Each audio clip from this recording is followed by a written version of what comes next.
Às vezes, por algum motivo, criamos um mundo particular para fugirmos de algo. Nesse momento, entra em ação o poder de criação da mente.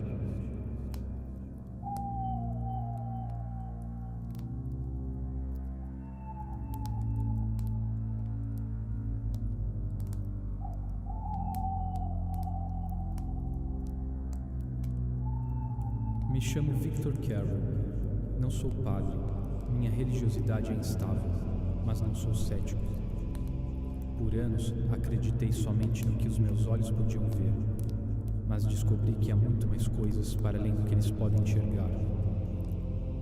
E o que descobri me marcou eternamente.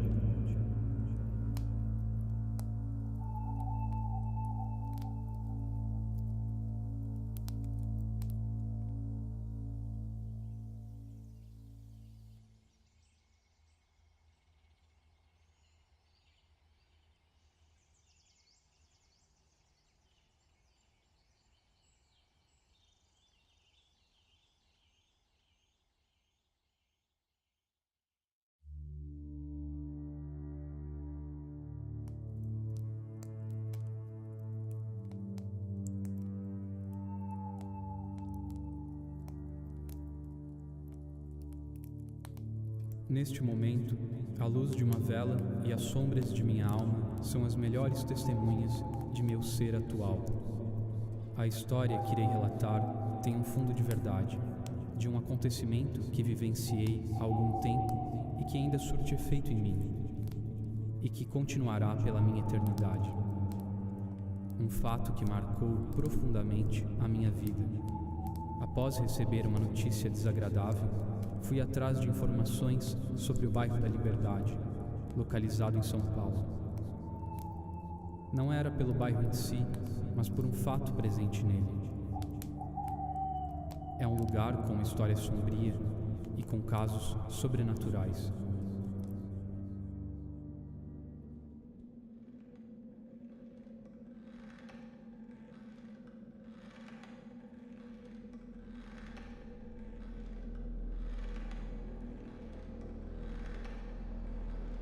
E muitas pessoas mais sensitivas dizem que sentem uma energia ruim aqui, uma energia pesada. Temos que pensar que as pessoas que foram sepultadas aqui, todas tiveram vida difícil, como os escravos, ou foram enforcados, né? Sempre foi um lugar de sofrimento, sempre um lugar foi de muita aflição. Dificilmente foi uma morte natural. Ou aqueles que morreram de morte natural eram escravos, abandonados à própria sorte. Então é um lugar de uma energia pesada. Nós estamos aqui no Beco dos Aflitos. Aqui tinha um cemitério. Foi o primeiro cemitério público de São Paulo, não municipal, público. Por quê? Até então, as pessoas eram enterradas dentro das igrejas. Quem era da Irmandade do Carmo era enterrado na igreja da Venerável Ordem Terceira do Carmo. Quem era da Ordem Terceira Franciscana, na Ordem Terceira Franciscana. E os escravos, os indigentes e os enforcados eram largados na rua. Até que um bispo, então ele benze um terreno e cria esse primeiro cemitério público para a cidade. E aqui eram enterrados, então, aqueles que ninguém iria cuidar dessa sepultura. A Irmandade da Santa Casa de Misericórdia tinha como uma das suas obrigações dar sepultura àqueles que ninguém daria sepultura. Então, os que eram enterrados, os que eram enforcados ali no Morro da Forca, vinham ser depositados aqui. E entre eles veio o famoso Cabo Chaguinhas. Quando o Chaguinhas foi enforcado, então ele não existia aquela igreja, ele foi enforcado lá e foi depositado aqui. Aqui foi o cemitério de 1775 até 1858. Em 1858 inaugurou o cemitério da Consolação, que era público e municipal. Esse era da igreja. Por isso que depois, quando a igreja precisou de dinheiro para fazer a catedral, ela vendeu os terrenos. Na verdade, o cemitério era tudo isso, você já viu? E sempre tem uma capelinha do cemitério. Essa era a capelinha do cemitério. O cemitério era tudo por isso aqui, é cemitério. A gente talvez está em cima de morto aqui, isso aqui. E aí o que ficou? Eles foram vendendo. Por isso que é colado aqui, ó, um beco aqui, na verdade, eles foram vendendo. Isso aqui é aquela capelinha que tem no cemitério. É uma igreja católica, tem missa, ela é tombada pelo patrimônio histórico, ela é construída 4 anos depois da bênção do cemitério.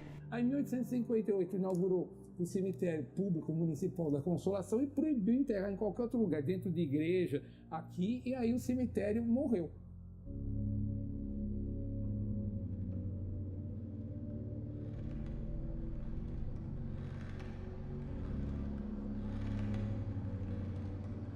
Muita gente diz que percebeu espíritos, coisas estranhas nesses espaços aqui.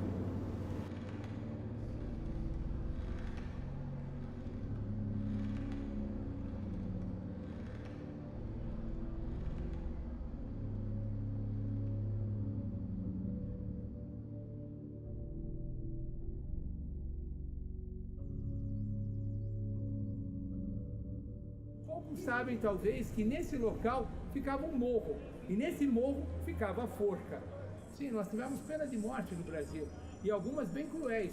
Aqueles escravos que atentavam contra os senhores ou contra o feitor, além de serem enforcados, aqui eram esquartejados, salgados as partes do corpo, para ser levados para ser exposição, para que os outros não tentassem fazer a mesma coisa. O mesmo que aconteceu com o Tiradentes.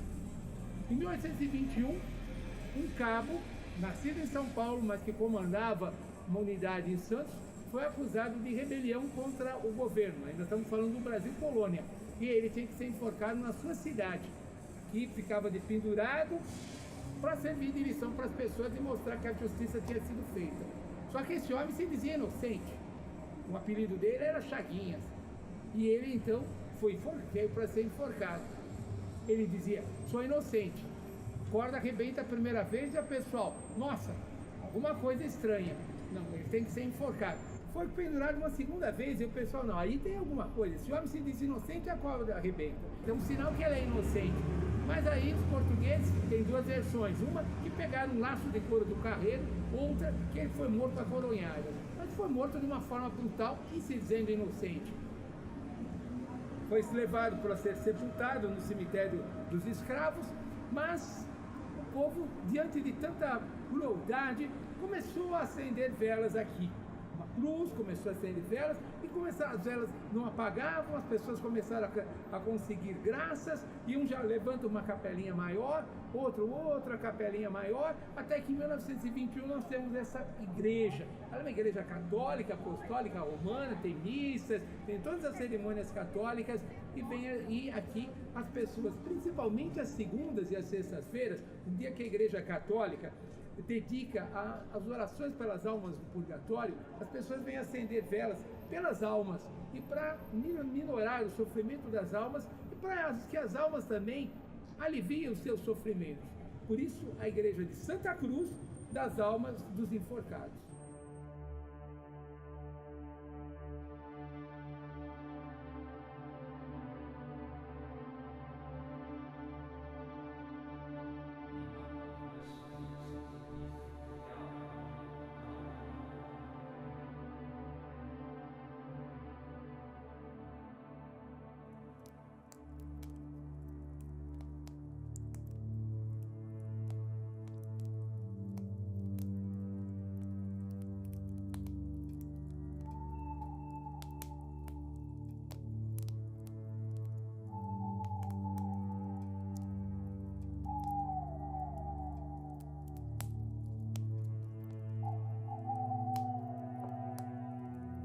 Sonhos estranhos abarcam a vida de muitas pessoas, inclusive a minha. Eu nunca estive presente no bairro da Liberdade, apenas tive contato com sua história. Houve um momento em minha vida em que comecei a sentir que não teria muito mais tempo para realizar os meus planos. Resolvi então me aprofundar mais em um assunto específico, diretamente relacionado ao outro mundo. A mente vai se destruindo conforme vai se descobrindo.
uns espíritos que eles são evoluídos. Então, quando eles desencarnam, eles têm funções lá em cima também. Tem os espíritos que recebem aqueles que estão chegando, que quando chega lá em cima, as pessoas nem todas estão preparadas. Às vezes é uma morte muito repentina. Então eles não sabem nem ainda que morrer e muitos não aceitam isso também. Porque era muito ligado aqui à Terra e tinha muitas coisas ainda para estar realizando. Então são esses que ficam entre a Terra e o céu que começam a aparecer. E existem assim, como existem pessoas boas e más, também temos espíritos, né, que são bons e maus também, que são espíritos que não são evoluídos. São aqueles que são mais rebeldes, são muito negativos, como pessoas aqui, que tem aquelas que são evoluídas e tem aquelas pessoas que não têm tanto conhecimento. Então eles ficam perdidos, não fica nem em um mundo, nem em outro.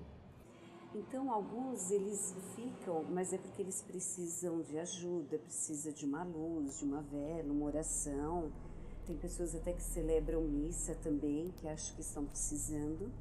E tem aqueles que às vezes ficam até incomodando e dando problemas mesmo, né, para as pessoas que estão aqui. Então, tem uns que eles vêm com aquela intenção de assustar, mas mesmo assim é porque eles estão precisando de uma solução, alguma coisa para que eles descansem em paz. Às vezes é alguma coisa que foi mal resolvida ou alguma injustiça muito grande que aconteceu, então eles não descansam enquanto não tiver isso resolvido. Então aí começa a aparecer e as pessoas, claro, que se assustam, né? Normalmente isso vem daquelas, quando as pessoas são desencarnadas de modo muito trágico, que elas não estavam esperando. Às vezes estão num prédio e o prédio pegou fogo, então elas morreram queimadas ou se jogaram. Então muitas dessas almas continuam no lugar. E tem aquelas que às vezes até ajudam de maneira assim muito útil, pessoas que estão aqui às vezes com problemas e acabam também melhorando através do espírito. Então tem essa troca, né? O espírito pode estar ajudando, como as pessoas daqui podem estar ajudando também espíritos.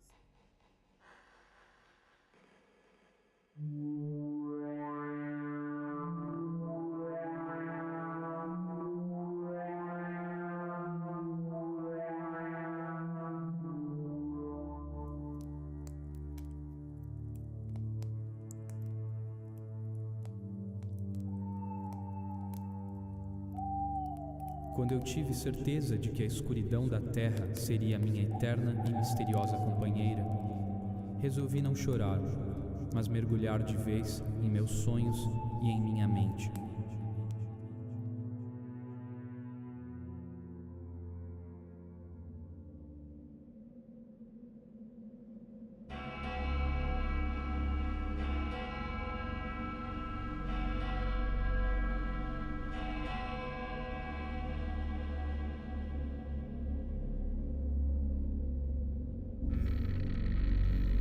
Casos de assombrações ocorrem em qualquer lugar.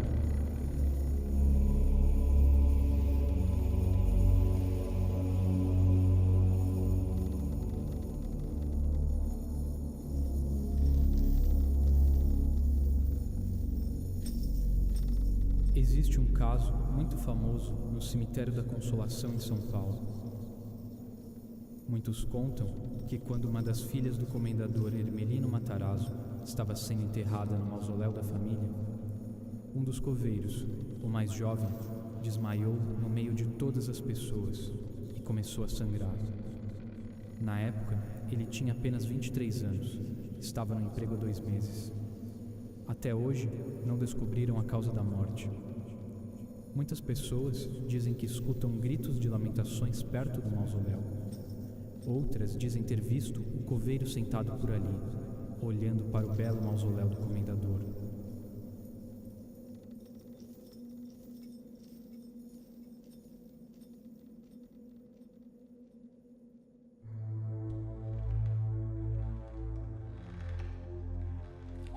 nunca saí de minha tenebrosa sala.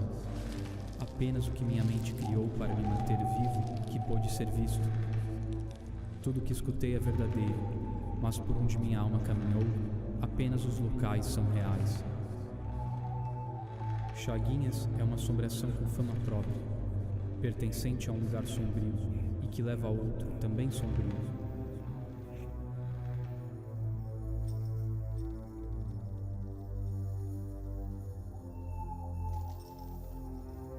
Mas agora eu sei o que acontece.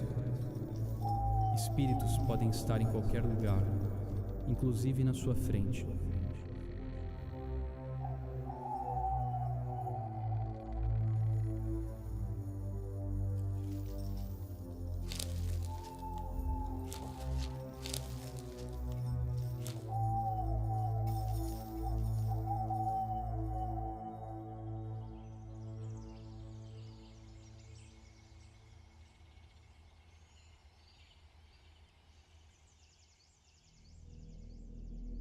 E de um grande sonho surge o surrealismo da mente e o expressionismo da alma. Mesmo morto, ainda sou capaz de criar.